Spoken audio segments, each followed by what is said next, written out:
दोस्तों, यदि कोई मेरे से पूछेगा कि सर हमें बहुत ही महत्वपूर्ण पर्यावरण के प्रश्न चाहिए तो मैं किन को याद कर लूं पेपर से पहले, तो मैं कहूंगा आज मैं जिन प्रश्नों पर चर्चा कर रहा हूं उनको एक बार पेपर से पहले रट के जाना और पेपर में जाके देख लेना कि आपको वो वहां पर मिल जाएंगे। एक एक प्रश्न बहुत उपयोगी यहाँ पर होने वाला है, इसलिए आपको प्रत्येक प्रश्न का उत्तर पता है या नहीं इसकी भी जानकारी होगी और साथ में जो हम बता रहे हैं उसको तुरंत याद कर लेंगे तो आपके लिए बहुत उपयोगी होगा।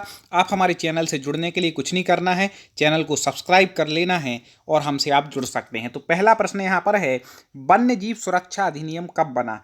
ये 4 ऑप्शन वाला नहीं है क्योंकि अब हमें आपको याद रखने वाला है, तुक्का नहीं लगाना है। तो आपको याद कितना है तो कमेंट बॉक्स खोल लें, फटाफट लिखते जाएं याद है, नहीं है तो हम आज आपको याद करा देंगे। ठीक है, तो वन्य जीव सुरक्षा अधिनियम आपको बता दें कि यह बना था 1972 में। कब बना था? 1972 में, याद रखना दोस्तों, वन्य जीव सुरक्षा अधिनियम बना।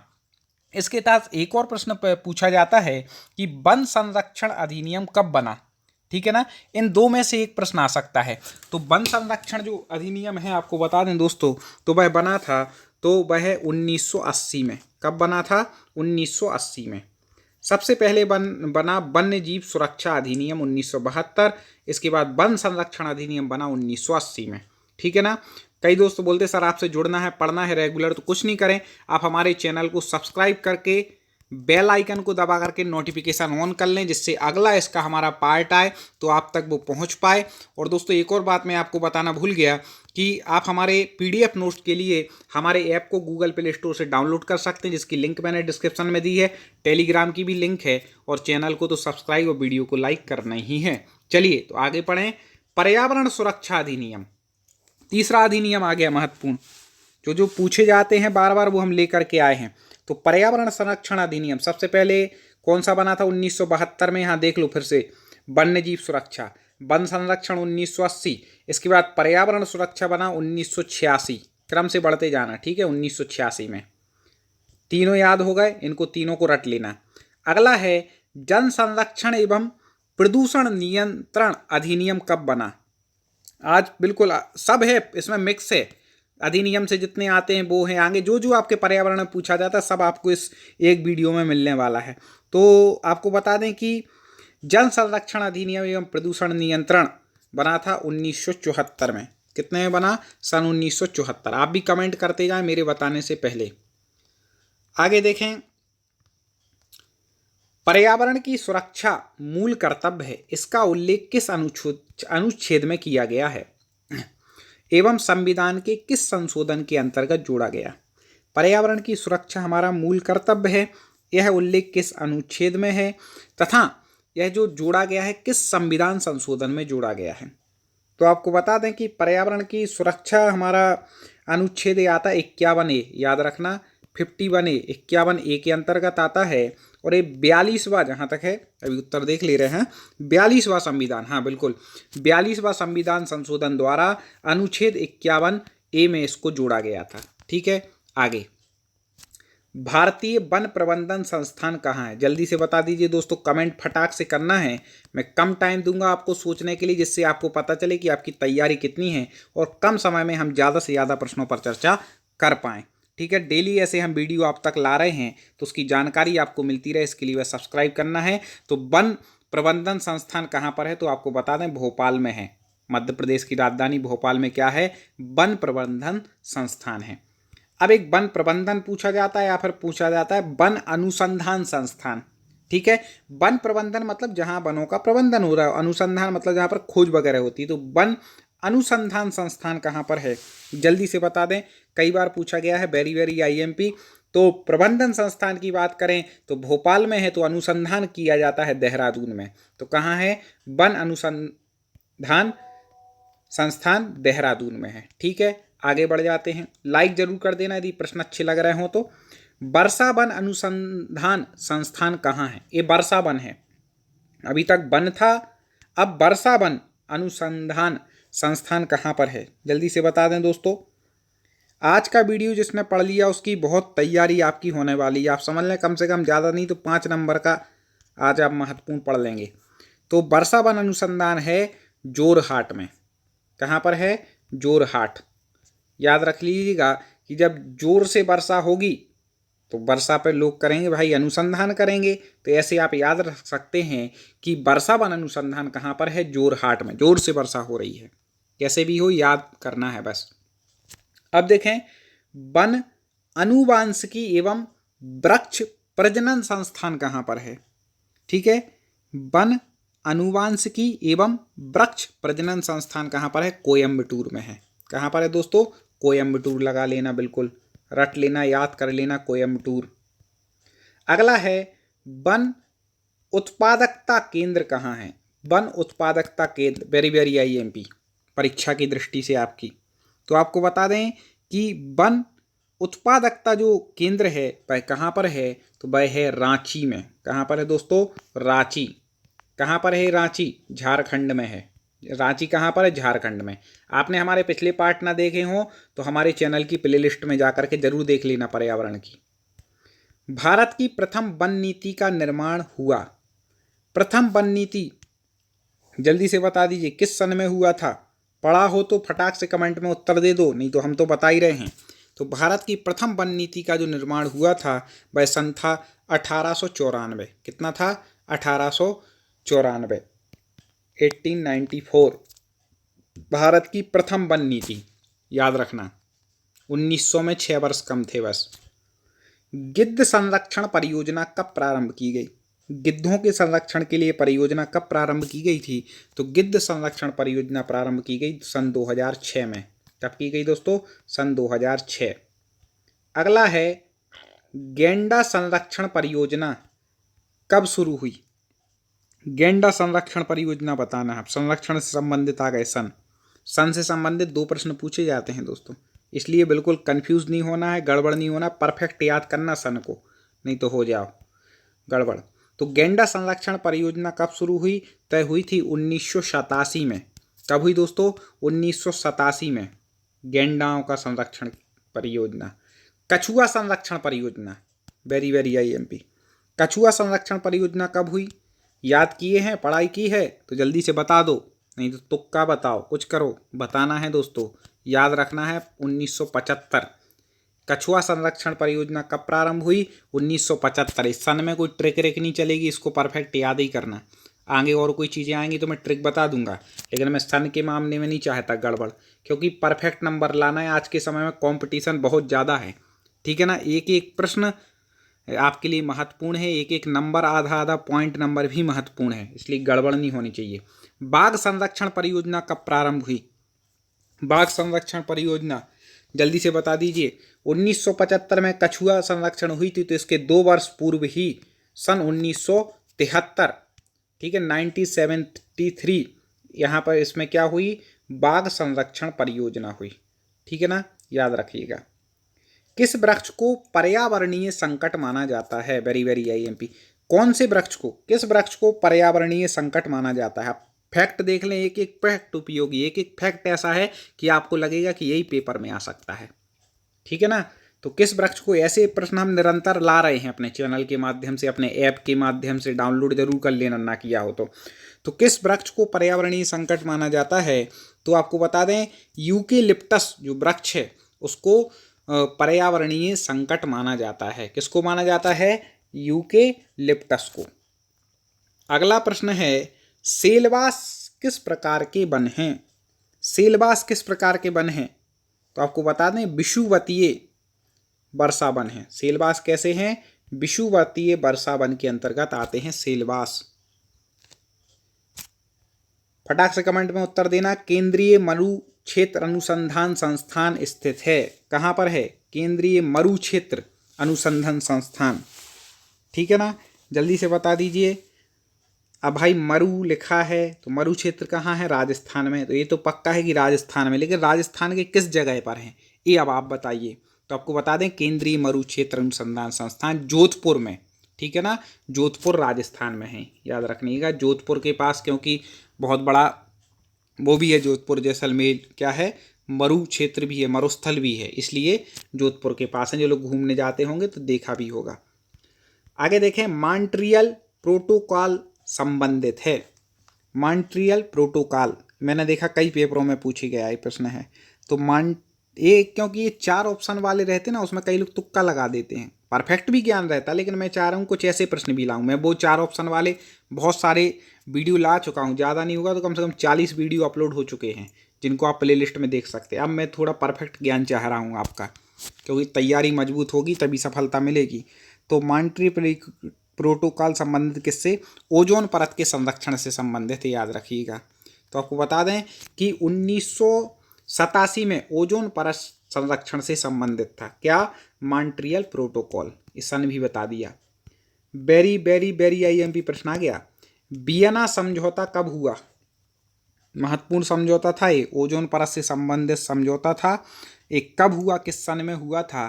तो हाँ, फटाक से लिख दीजिए कमेंट में, यदि पढ़ा हो। मैं देखता हूँ कि कितने स्टूडेंट हमारे जो रेगुलर पढ़ रहे हैं उन पे तो बन जाएंगे, जो नए आए हैं उन्हें थोड़ी कठिनाई होगी।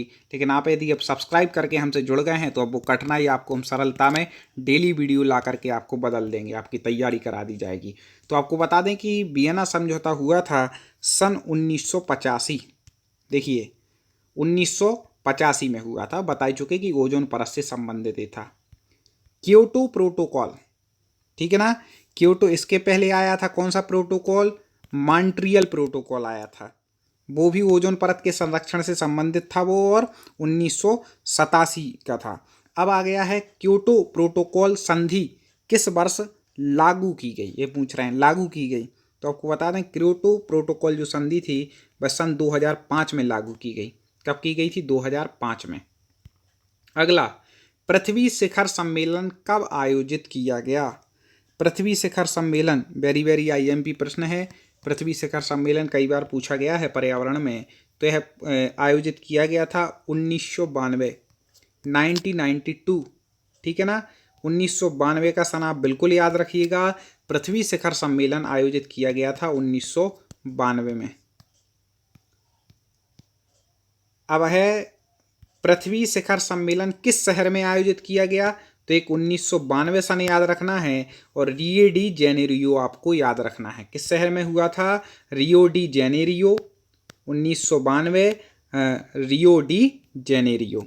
ये नाम ही अलग है, बिल्कुल हटके है। पृथ्वी सम्मेलन कहाँ हुआ? रियो डी जेनेरियो में। दोस्तों लाइक जरूर कर देना वीडियो को, इतना बस आपको करना है। तुरंत लाइक पर एक बार क्लिक कर दें यदि आपको पसंद आ रहे हो प्रश्न, आगे भी अगला पार्ट आपको इसका मिले। लाइक कर दीजिए और सब्सक्राइब कर लेंगे तो अगला पार्ट अपने आप तक पहुंच जाएगा। 5 जून को विश्व पर्यावरण दिवस किस सम्मेलन में घोषित किया गया? विश्व पर्यावरण दिवस कब मनाते हैं? 5 जून। याद रखिएगा 5 जून को कभी भूलना नहीं। चून की रोटी खाते हो तो 5 जून को याद रखना, ठीक है ना। तो 5 जून विश्व पर्यावरण दिवस। लेकिन 21 सम्मेलन में घोषित किया गया कि 5 जून को विश्व पर्यावरण दिवस मनाया जाएगा। तो आपको बता दें स्टॉकहोम जो सम्मेलन हुआ था 1972 में, ठीक है ना। तो यह आ गया स्टॉकहोम सम्मेलन 1972 में। क्या 5 जून को पर्यावरण दिवस घोषित किया गया, ठीक है। आगे है टाइगर मैन ऑफ इंडिया किसे कहा जाता है? टाइगर मैन ऑफ इंडिया किसको कहा जाता है साहब? टाइगर इंडिया का टाइगर मैन, जल्दी से बता दीजिए। पर्यावरण से संबंधित व्यक्ति टाइगर मैन ऑफ इंडिया किसे कहा जाता है? तो ये कहा जाता है कैलाश सांखला जी को, ठीक है ना। कैलाश सांखला को याद रखिएगा। कैलाश सांखला को क्या कहा जाता है? Tiger man of India. Kailash, अब नाम ही इतना बड़ा है, कैलाश पर्वत इतना बड़ा है, तो टाइगर मैन ऑफ इंडिया भी उन्हीं के नाम पर जो हैं वो कहलाएंगे। भारत में हरित क्रांति के जनक कौन हैं? Very very very IMP. Bharat में हरित क्रांति के जनक कौन हैं दोस्तों? जल्दी से बता देना। तो बता दें कि भारत में हरित क्रांति के जनक हैं एमएस स्वामीनाथन, ठीक है ना। Doctor MS Swaminathan, very very IMP है स्वामीनाथन। कौन है? हरित क्रांति के जनक हैं भारत में। अब मैं एक प्रश्न आपके साथ इसी के से पूछ लूँ, विश्व में कौन है? नाम पता हो तो कमेंट में लिख दीजिएगा। भारत में पारिस्थितिकी के जनक कौन हैं? भारत में पारिस्थितिकी के जनक कौन माने गए हैं? जल्दी से बता दीजिए। भगवान के नाम पर इनका नाम है, मैं इतनी हिंट भी दे रहा हूँ आपको। दोस्तों एक एक प्रश्न आज के वीडियो का बहुत महत्वपूर्ण है। इसका अगला पार्ट जो आएगा वो बहुत महत्वपूर्ण होंगे। ऐसे मैं कम से कम 5 पार्ट ला रहा हूँ, आप इनको पढ़ लेंगे तो आपकी तैयारी हो जाएगी। तो भारत में जो पारिस्थितिकी के जनक है, मैंने बताया भगवान के नाम पर राम है, तो डॉक्टर रामदेव मिश्रा, ठीक है। डॉक्टर रामदेव मिश्रा जी क्या हैं, भारत में पारिस्थितिकी के जनक हैं। डॉल्फिन मैन ऑफ इंडिया किसे कहा जाता है? डॉल्फिन मैन ऑफ इंडिया जल्दी से बता दीजिए। डॉल्फिन सबने नाम सुना है डॉल्फिन मछली का, लेकिन डॉल्फिन मैन ऑफ इंडिया किसे कहा जाता है? तो यह कहा जाता है, हाँ बिल्कुल सही पहचान रहे हैं जिनने पढ़ा है, जो रेगुलर पढ़ रहे हैं, रविंद्र कुमार सिन्हा जी को। किसको कहा जाता है दोस्तों? रविंद्र कुमार सिन्हा जी को क्या कहा जाता है? Dolphin man of India. अगला है चिपको आंदोलन के जन्मदाता। ये पिछले प्रश्न में लाया हूँ, कई बार रिपीट हो गया है, तो मैंने दो लोगों को पढ़ने की बात की थी कि आप पढ़ लेना। एक सुंदरलाल बहुगुणा जी के बारे में आपको पढ़ना है और एक मेधा पाटकर के बारे में आपको पढ़ना है। इन दो में से एक प्रश्न आई जाता है। तो यहाँ पर चिपको आंदोलन की बात है, तो इसके कौन माने गए हैं जनक? सुंदरलाल बहुगुणा। ठीक है, इनके नाम को याद रखना, साथ में चैनल अपना याद रखना, टॉप 50 स्टडी। हमारा लक्ष्य है कि आप टॉप 50 में आपका रैंक आ जाए, बस यही हमारा लक्ष्य है। इसको लेकर के हम आगे बढ़ रहे हैं। आप हमारा साथ दीजिए और लक्ष्य प्राप्त कीजिए। आपको प्रश्न पसंद आए तो कम से कम 3 मित्रों को जरूर जोड़िएगा। विश्व ओजोन दिवस कब मनाया जाता है? विश्व ओजोन दिवस वेरी वेरी IMP जल्दी से बता दीजिए। मैं इतना हिंट कर दे रहा हूँ कि सितंबर के महीने में मनाया जाता है। अब वो डेट आप बता दें तो मज़ा आ जाएगा। तो आपको बता दें कि 16 सितंबर विश्व ओजोन दिवस कब मनाया जाता है? 16 सितंबर को। हाँ, फटाक से कमेंट करना, मैं ज़्यादा टाइम नहीं दूंगा, ठीक है ना। विश्व वन्य जीव दिवस कब मनाया जाता है? ये तो विश्व ओजोन परत दिवस हो गया 16 सितंबर। अब मैं आपसे पूछ रहा हूँ कि विश्व वन्य जीव दिवस कब मनाया जाता है? जल्दी से बता दें। तो वन्य जीव दिवस मनाया जाता है मार्च महीने में। वो भी कितने मार्च को? तो आपको बता दें 3 मार्च, ठीक है ना। 3 मार्च को क्या मनाया जाता है? विश्व वन्य जीव दिवस मनाया जाता है। पृथ्वी दिवस कब मनाया जाता है? ये तो बनना ही चाहिए भाई, पृथ्वी दिवस वेरी वेरी IMP है, ठीक है ना। जैसे पृथ्वी शिखर सम्मेलन IMP था ना, ऐसी पृथ्वी दिवस IMP है। तो आपको बता दें कि यह मनाया जाता है अप्रैल के महीने में। कितने अप्रैल को? 22 अप्रैल, ठीक है ना। तो पृथ्वी दिवस कब मनाया जाता है? 22 अप्रैल। पर्यावरण दिवस और पृथ्वी दिवस, ये 2 दिवस पर्यावरण के बहुत महत्वपूर्ण माने जाते हैं। आपने देखा होगा 2 में से एक क्वेश्चन आ जाता है पेपर में।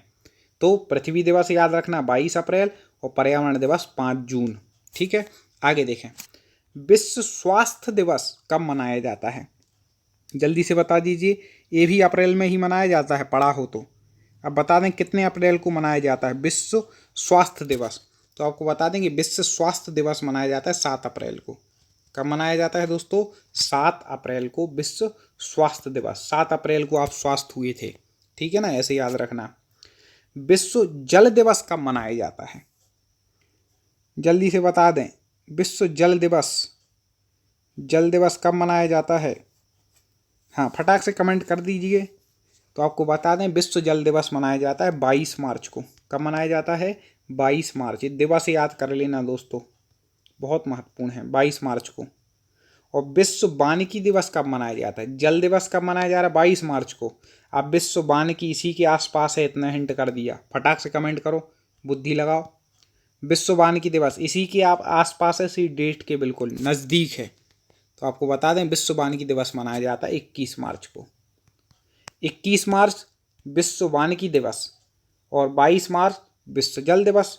वानिकी दिवस वन का दिवस मना लिया, तो वन के कारण क्या होती है? वर्षा। तो अगले ही दिन क्या मनाना है? विश्व जल दिवस। ऐसे आप याद रख सकते हैं। तो 21 मार्च विश्व वानिकी दिवस, 22 मार्च विश्व जल दिवस। आगे देखें, विश्व जैव विविधता दिवस, ठीक है ना जी। जैव विविधता दिवस कब मनाया जाता है? जल्दी से बता दें। तो याद करने का है दोस्तों, ये 4 ऑप्शन के भरोसे रहोगे तो गड़बड़ हो जाएगी।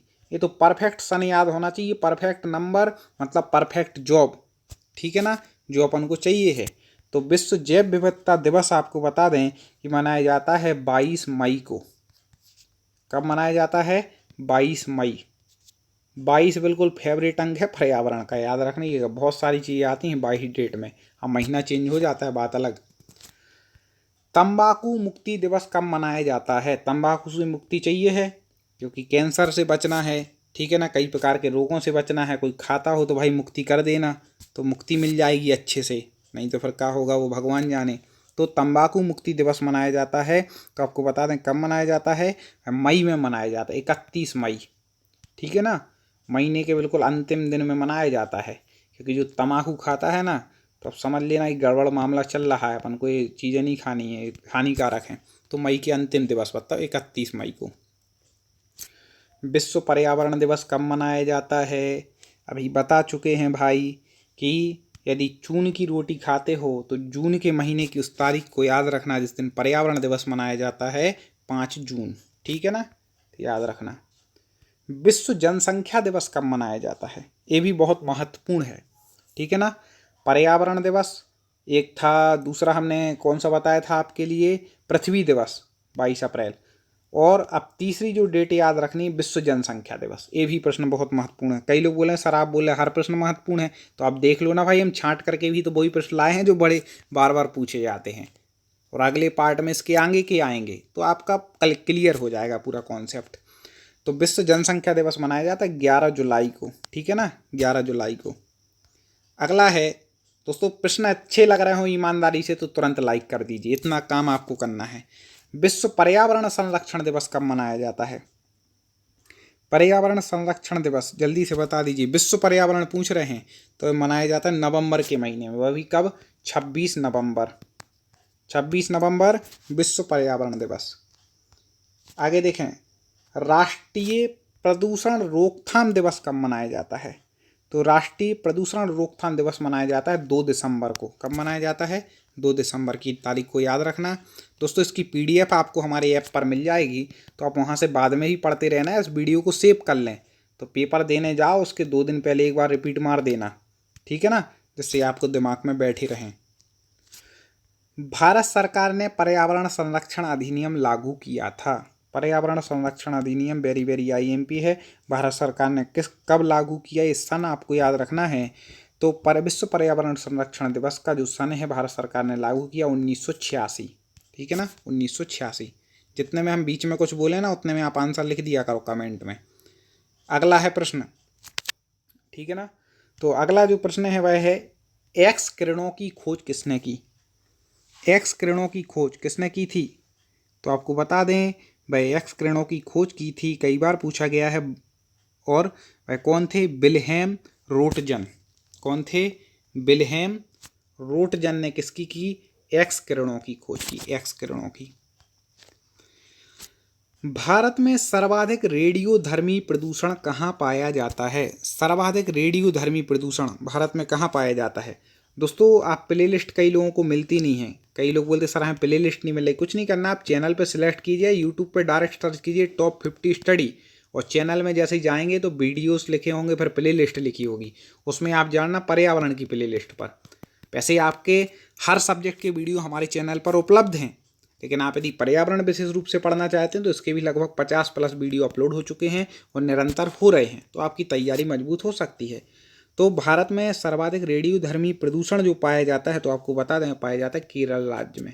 कहाँ पर, केरल में। आगे देखें, नाभिकीय विकिरण अवपात से बचने के लिए खाया जाता है, क्या खाते हैं, नाभिकीय विकिरण अवपात से बचने के लिए खाते हैं पोटेशियम आयोडाइड। क्या खाते हैं, पोटेशियम आयोडाइड। एक और दोस्तों कमेंट में बात बताना कि अभी हम जो 4 ऑप्शन वाले लाते थे वही ठीक है कि कुछ ऐसे भी क्वेश्चन ले आएँ, जैसी आपकी मांग होगी वैसे ले आएंगे। सौर विकिरण पृथ्वी पर प्राप्त होती है, ठीक है, सौर विकिरण पृथ्वी पर प्राप्त होती कैसे होती है, तो आपको बता दें सौर विकिरण पृथ्वी पर विद्युत चुंबकीय जो लघु तरंगों के रूप में प्राप्त होती है। ठीक है ना, कैसे मिल रही है, विद्युत चुंबकीय लघु तरंगों के रूप में। पृथ्वी द्वारा पार्थिव विकिरण छोड़ी जाती है, कैसे छोड़ी जाती है, तो अभी अपन ने जो ऊपर पढ़ा ना कि विद्युत चुंबकीय तरंगों के रूप में छोड़ी जाती है। ठीक है ना, तो उससे ये हो गया। आगे है, उपग्रह संचार में किस तरंग का प्रयोग होता है, महत्वपूर्ण प्रश्न है। तो उपग्रह संचार में होता है माइक्रोवेव का, किसका होता है दोस्तों, माइक्रोवेव का। आगे देख लेते हैं दोस्तों, मेरा निवेदन होगा यदि वास्तव में आपको प्रश्न पसंद आए हैं तो अभी तक लाइक ना किया हो, कई मित्र नहीं करते हैं दोस्तों, कोई कष्ट नहीं होने वाला, लाइक कर दें, कष्ट आपको नहीं होगा लाइक दबाने से, क्योंकि हमें लगता है कि कितना रिस्पॉन्स आ रहा है, उस अनुसार फिर हम वैसे ही सब्जेक्ट के वैसे ही वीडियो लाते हैं। इसलिए एक आइडिया लगा लेते हैं हम लोग लाइक से, और कमेंट में जो दोस्त बताते हैं कि सर ऐसा लग रहा है, तो फिर हमें समझ में आता है कि हमें इस चीज़ का वीडियो बनाना है, जिसकी मांग होगी सब बुलाएंगे, ठीक है ना। तो कमेंट में भी आप बता दीजिए और लाइक कर दीजिए, और कम से कम 3 मित्रों को जोड़ेंगे तो और मुझे खुशी होगी। आप व्हाट्सएप ग्रुप में या टेलीग्राम या फेसबुक पर इस वीडियो को शेयर कीजिए लिंक को, और मित्र जुड़ेंगे तो और अच्छा लगेगा। टीवी प्रसारण में किन तरंगों का प्रयोग होता है, जल्दी से उत्तर बता दें कमेंट में कि टीवी प्रसारण में किन तरंगों का प्रयोग किया जाता है। हाँ, फटाक से कमेंट कर दें। मैं सोच रहा हूँ कि इसका उत्तर आप कमेंट में बताना। अगले पार्ट में जब हम चर्चा करेंगे तो सबसे पहले इसका उत्तर बता देंगे, इसके आगे के प्रश्नों पर फिर उसके बाद चर्चा कर लेंगे, ठीक है ना। ये हमारे निरंतर ऐसे प्रश्न चलेंगे। अभी अगला वीडियो आएगा तो 100 प्रश्न हो जाएंगे, 50 आज अपन ने चर्चा कर ली, फिर अगले 3 वीडियो और आएंगे तो लगभग 250 आप ऐसे फैक्ट पढ़ जाएंगे, आपके लिए पर्याप्त है। शुरू के जो मेरे 100 हैं वो वेरी वेरी IMP हैं, 50 हो गए हैं, 50 का अगला पार्ट आपके लिए मिलेगा। उसके लिए आपको चैनल को सब्सक्राइब करना है, वीडियो को लाइक और शेयर करना है, प्लेलिस्ट भी स्क्रीन पर दे दी है।